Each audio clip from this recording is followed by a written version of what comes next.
সাতক্ষীরার এক ময়দানে প্রতিদিন একসঙ্গে ইফতার করেন ৬,০০০ মুসল্লি।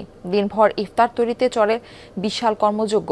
মাগরিবের আজানের আগেই দূর দূরান্ত থেকে ছুটে আসেন মুসল্লিরা। মহান আল্লাহর সন্তুষ্টির আশায় ৯০ বছর ধরে প্রতি রমজানে মাস জুড়ে চলে এই আয়োজন। এ গ্রেড ক্লিংকারের কনফিডেন্স সিমেন্ট, বাংলাদেশের হৃদয় জুড়ে। ৬,০০০ মুসল্লির ইফতার প্রস্তুতের ব্যস্ততা। কালীগঞ্জ উপজেলার নলতা কেন্দ্রীয় আহসানিয়া মিশনে প্রতি বছরই হয় ব্যতিক্রমী এ আয়োজন। আমাদের এখানে স্বেচ্ছাসেবক আছে প্রায় ৩৫০র মতো।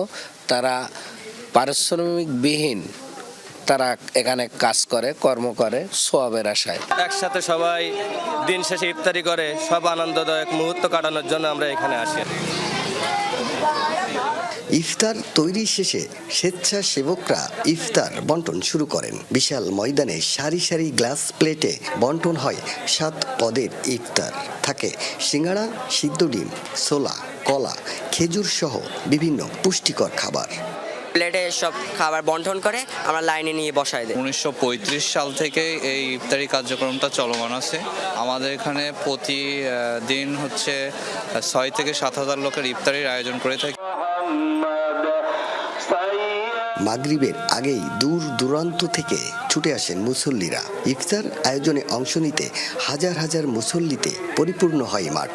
৫-৬ হাজার মুসল্লি একত্রিত এখানে ইফতারে সমবেত হয়।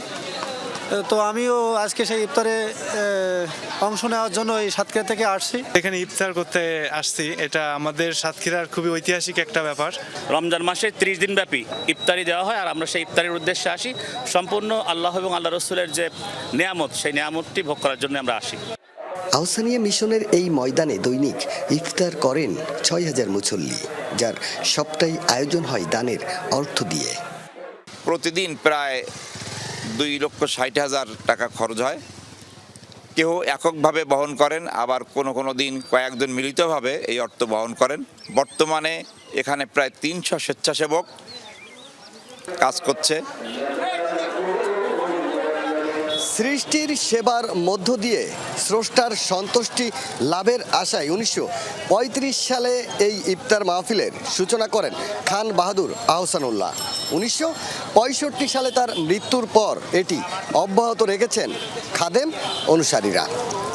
আকরামুল ইসলাম, যমুনা নিউজ, সাতক্ষীরা।